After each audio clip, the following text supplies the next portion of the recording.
जय Hind and hello guys, स्वागत है आपका आपके अपने YouTube चैनल ज्ञानदे होस्ट में। और इस वीडियो में मैं आपको बताने वाला हूं NABARD grade A assistant manager online form 2025 के बारे में कि कैसे आपको इस भर्ती का फॉर्म फिलअप करना है। इस वीडियो के अंदर आपको कंप्लीट जानकारी दी जाएगी जिससे कि आप इस फॉर्म को बिना किसी मिस्टेक के भर पाएंगे।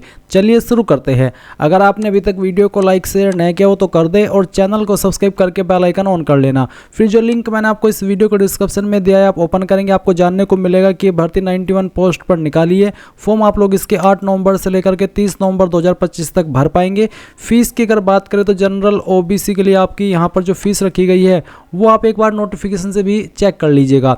एंड आप यहाँ पर देखेंगे कि एज लिमिट कितनी है, इसके अलावा आपका सिलेक्शन प्रोसेस कितने राउंड के अंदर होगा।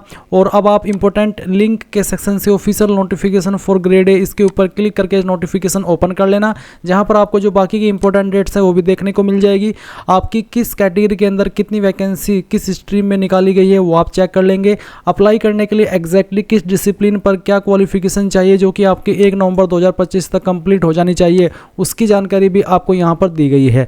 तो यहाँ पर ये सब जानकारी चेक करने के बाद अगर आप इसमें किसी भी स्ट्रीम पर अप्लाई करने के लिए एलिजिबल है और आपने अभी तक अप्लाई नहीं किया तो आप यहाँ पर इंपॉर्टेंट लिंक के सेक्शन में आएंगे और applying online link for grade A इसके ऊपर क्लिक करेंगे। अब गाइज आपके सामने यहाँ पर कुछ ऐसा इंटरफेस आ जाएगा। ये वेबसाइट अगर आप मोबाइल से एक्सेस कर रहे हैं तो ये तभी ओपन होगी जब आप अपने मोबाइल को लैंडस्केप मोड यानी कि ऐसे चलाएंगे जैसे कि कोई गेम खेलते हैं या वीडियो देखते हैं। फिर आप यहाँ पर click here for new registration इसके ऊपर क्लिक करेंगे। इसके बाद आपके सामने कुछ ऐसा इंटरफेस आएगा। तो गाइज आप यहाँ पर सबसे पहले आपका जो फर्स्ट नेम है वो एंटर कीजिए अंग्रेजी के बड़े अक्षरों के अंदर 10th के सर्टिफिकेट के अकॉर्डिंग, और फिर उसको दोबारा डाल करके आप वेरीफाई कर देना। फिर आप आपका मिडिल नेम डालेंगे, अगर है तो डाल देना, नहीं है तो खाली छोड़ देना। उसके बाद में जो आपका लास्ट नेम है वो आप एंटर करेंगे, लास्ट नेम को दोबारा डाल करके वेरीफाई कर देंगे। इसके बाद में गाइज आप यहाँ पर नीचे की तरफ देखेंगे आपका मोबाइल नंबर, तो आप आपका मोबाइल नंबर डालेंगे, उसको दोबारा डाल करके वेरीफाई करेंगे। अल्टरनेटिव नंबर के अंदर आप आपका जो सेकंड नंबर है वो डाल सकते हैं या फिर लैंडलाइन नंबर अगर आप यूज करते हैं तो वो भी आप यहाँ पर दे सकते हैं, और चाहे तो आप इस ऑप्शन को खाली भी छोड़ सकते हैं।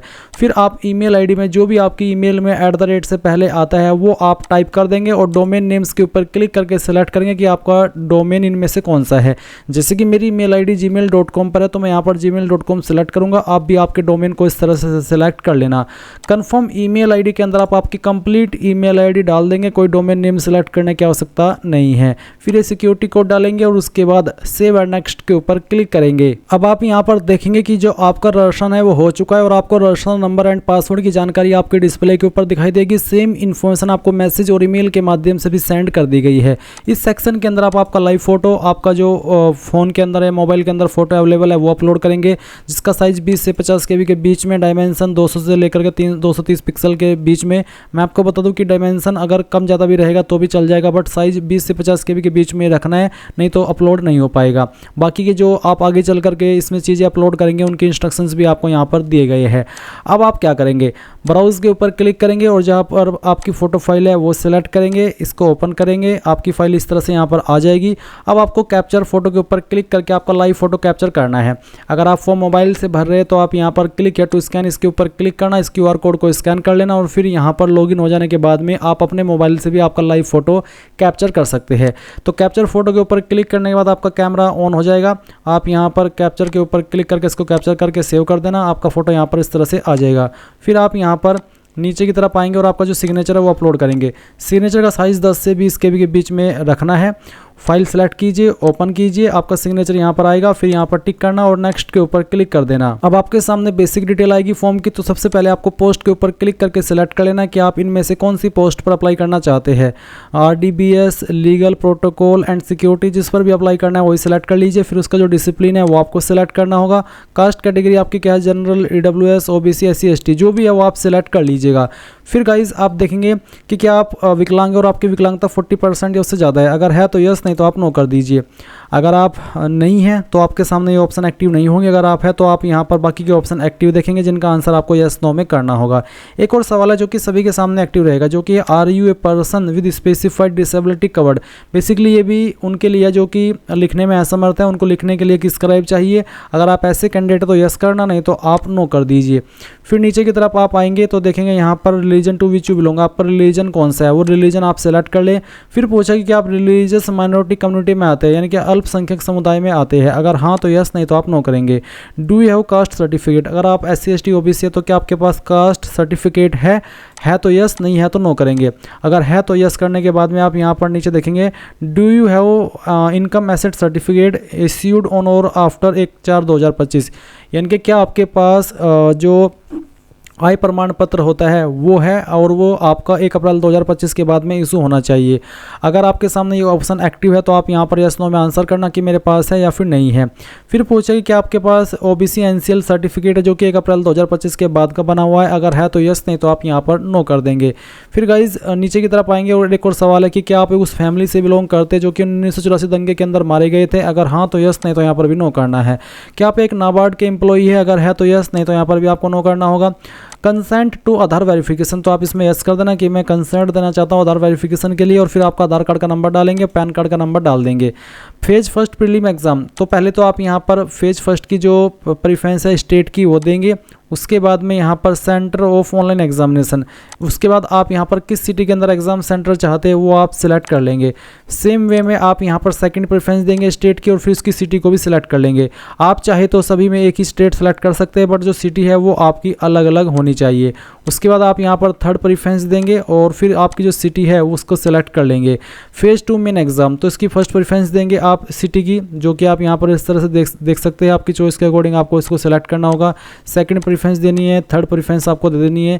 अब आती है पर्सनल डिटेल, जहाँ पर आपको आपकी DOB सेलेक्ट करनी है, पहले डे, फिर आपका मंथ और उसके बाद में जो भी ईयर है वो आप यहाँ पर सिलेक्ट कर लेंगे। उसके बाद गाइज आप यहाँ पर देखेंगे आपका जेंडर, तो जो भी आपका जेंडर है वो सेलेक्ट कर ले कि आप जुड़वा भाई बहन है, अगर है तो यस, नहीं तो नो करना है। उसके बाद मैरिटल स्टेटस बताएंगे, अनमैरिड मैरिड जो भी स्टेटस है वो आप सिलेक्ट कर लीजिएगा। उसके बाद फादर नेम डालेंगे, मदर नेम डालेंगे, एड्रेस फॉर कॉरेस्पॉन्डेंस में जो आपका प्रेजेंट एड्रेस है वो आप डाल देंगे। थोड़ा थोड़ा पार्ट आपके एड्रेस का तीनों लाइन के अंदर फिल कर देना। डिस्ट्रिक्ट में जो आपकी डिस्ट्रिक्ट है उस डिस्ट्रिक्ट का नाम आप यहाँ पर खुद से एंटर करेंगे, आपकी स्टेट सेलेक्ट कर लेंगे और फिर आपका जो भी पिन कोड है वो यहाँ पर डाल देंगे। इसके बाद आता है परमानेंट एड्रेस, तो अगर आपका प्रेजेंट एड्रेस और परमानेंट एड्रेस सेम है तो आप इस बॉक्स को टिक कर देना, अगर अलग है अनटिक रह करके अलग से अपना परमानेंट एड्रेस भर देना। फिर choose the address for GST invoicing, किस एड्रेस के ऊपर आप अपनी एप्लीकेशन फीस की जो प्रिंट है, स्लिप है वो भिजवाना चाहते हैं वो आप सिलेक्ट कर ले। अब आप बैंक डिटेल भरेंगे, तो बैंक अकाउंट किसके नाम पर है उसका नाम आप यहाँ पर लिखेंगे, अकाउंट होल्डर नेम में बैंक अकाउंट का नंबर देंगे, बैंक अकाउंट का नंबर दोबारा डाल करके वेरीफाई करेंगे। बैंक एंड ब्रांच नेम, कहाँ पर है आपका बैंक, जैसे कि मेरा बैंक सहारनपुर में है तो मैं लिखूंगा सहारनपुर और ब्रांच नेम है कोट रोड, तो इस तरह से मैं यहाँ पर लिख दूंगा। पहले आपको यहाँ पर बैंक का नाम लिखना है, SBI bank court road Saharanpur, इस तरह से। टाइप ऑफ अकाउंट सेविंग या करंट वो आप सिलेक्ट करेंगे और IFSC कोड भी डाल देंगे। IFSC कोड आपको आपकी बैंक की पासबुक और चेकबुक के ऊपर मिल जाता है और आप इसको ऑनलाइन भी प्राप्त कर लेते हैं। कैसे, गूगल के अंदर जाइए, सर्च कीजिए आपके बैंक का नाम और जो वो ब्रांच स्थित है जिस जगह पर उसका नाम लिखना है और बाद में लिखना है IFSC कोड, तो आप इसको ऑनलाइन वे में भी प्राप्त कर लेंगे।